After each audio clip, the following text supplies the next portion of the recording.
Bom, esse aqui é o trabalho do grupo 4 do Tech Challenge, da Postec de IA para Devs. O grupo sou eu, Fábio, Rafael, Matheus e o Wallace. O trabalho consiste em uma modelagem preditiva aí, em cima de bases de saúde. A gente usou a base aqui da Vigitel.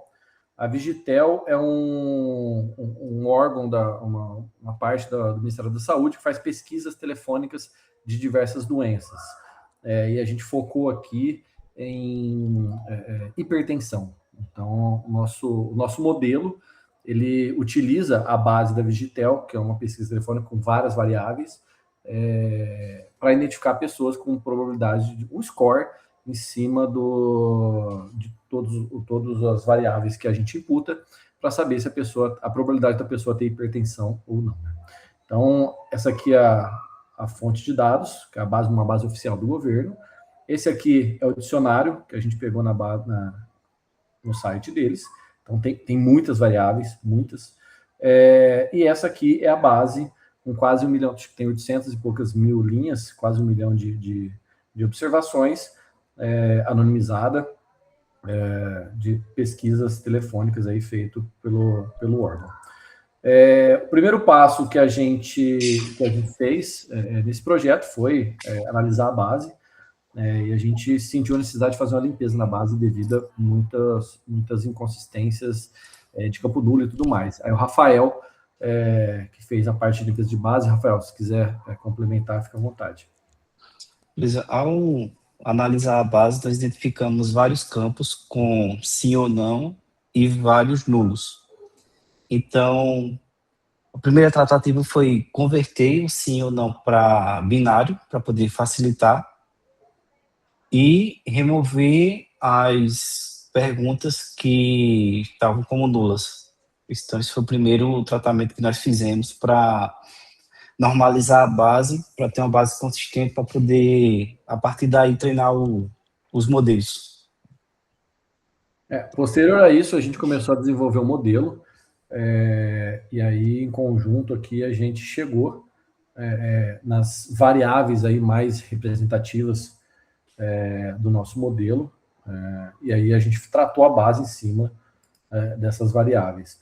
E aí o Matheus fez aí mais alguns testes de N modelos, acho que foram 3 modelos que a gente fez, e a gente decidiu aí por conta do contexto geral. Matheus, se quiser complementar.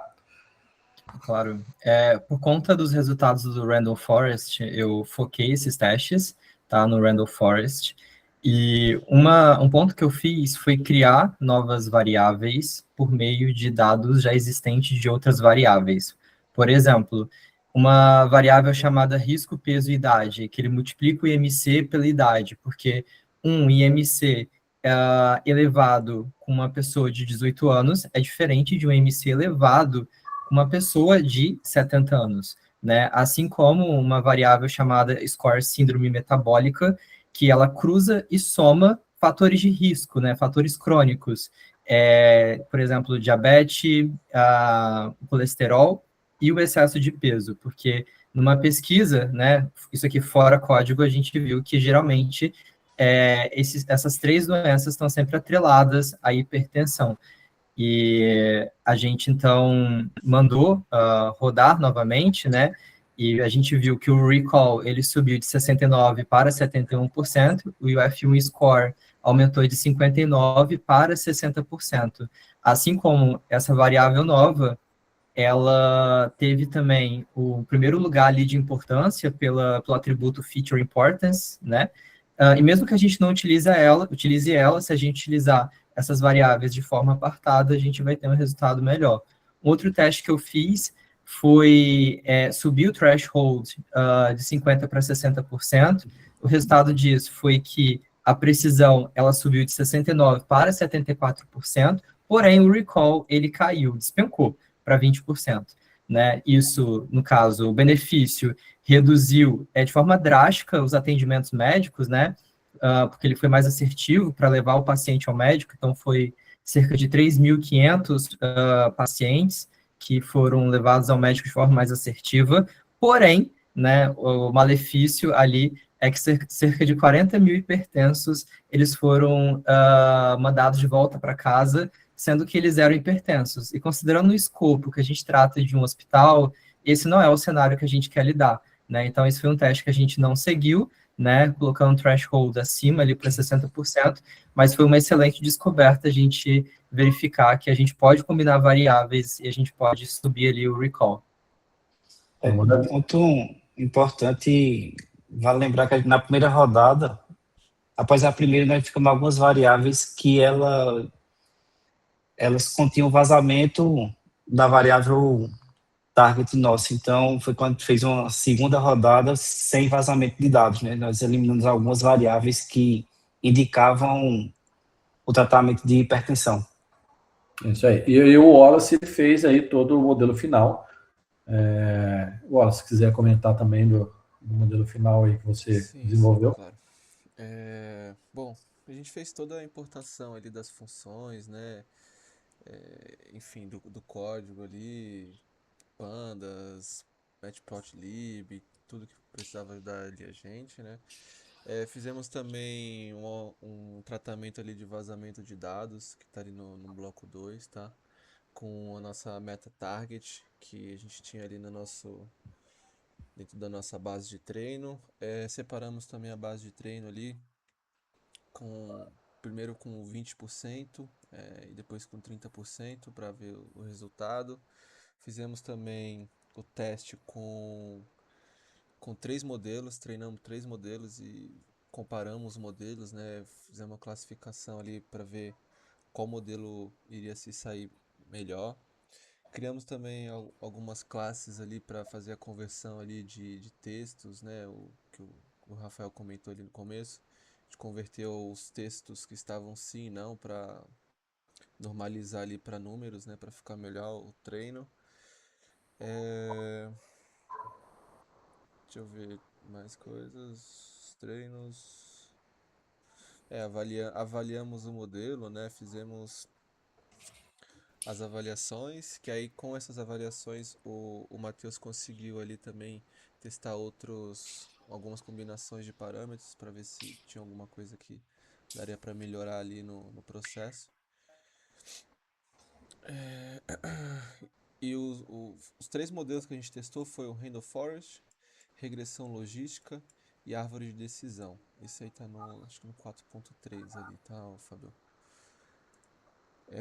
Fizemos, né, a avaliação desses 3 modelos com F1 Score, AUC Rock, então foi isso que a gente foi fazendo, tá? E aí depois no bloco 3.5 foi o que o Matheus falou. Bom, Legal. ponto? Sim. Após. Ponto. Não tem. Não, da minha parte é isso. Acho que aí com o Rafael e com o Fábio também eles fizeram mais coisas. Após finalizarmos o modelo, né, vencedor, foi feito um novo treino com a base tratada para a gente poder exportar o modelo e, a partir dele, criar um Fast API para poder ser executado e passar os parâmetros para o modelo e ele retornar o resultado. Vai. Foi feito aqui, a gente criou o binário, né, com o JobLib, e aí o Rafael desenvolveu toda a parte de API também, acho que usando Fast API. Basicamente, a API aqui, ela chama no seu GET principal, aqui, ele chama um HTML, né, que foi criado. E, Rafael, se quiser comentar mais sobre o HTML que foi criado também.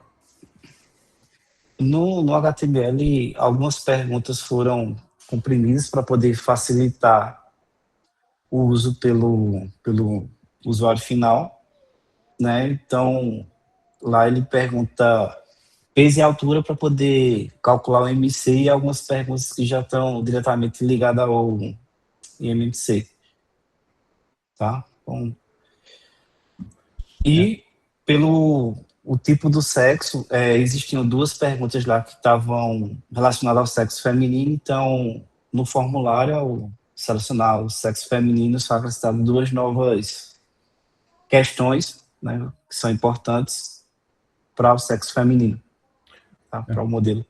Basicamente, todos os inputs que a gente pegou de variáveis estão aqui. O que a gente fez posteriormente?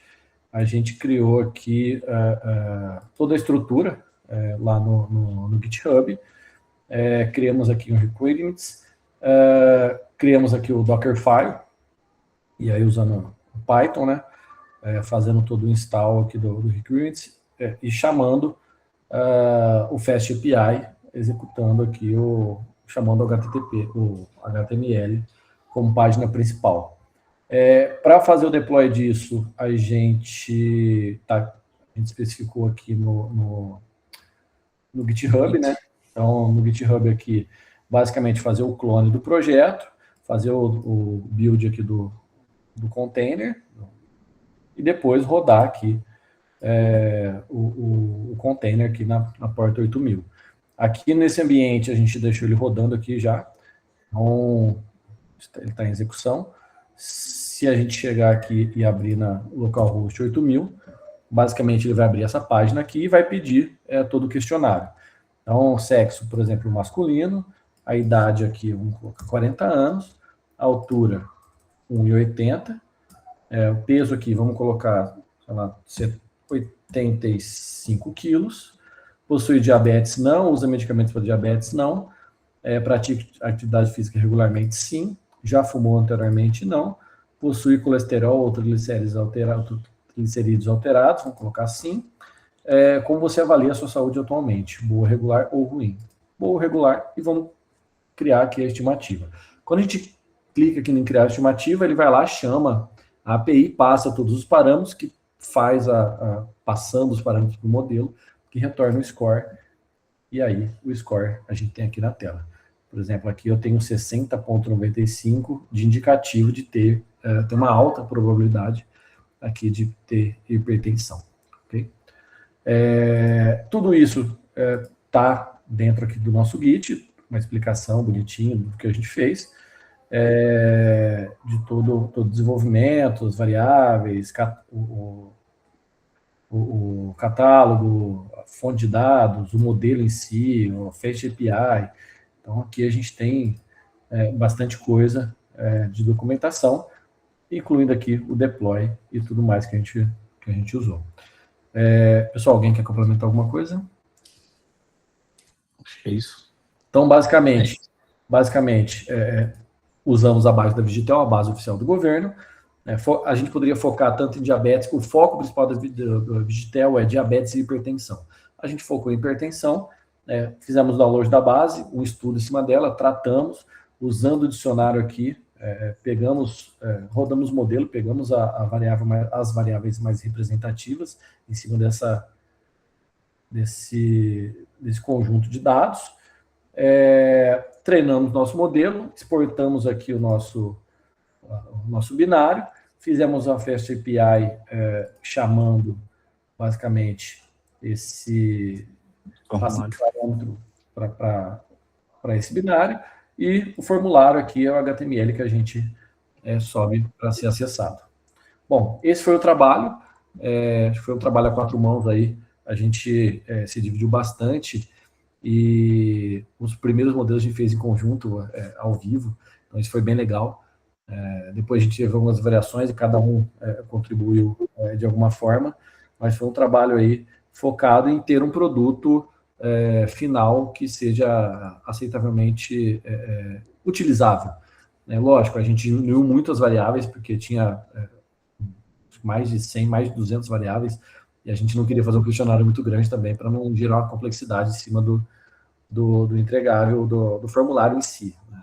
Então a gente quis fazer algo mais sucinto, pegamos as principais variáveis ali e criamos a solução em cima dela.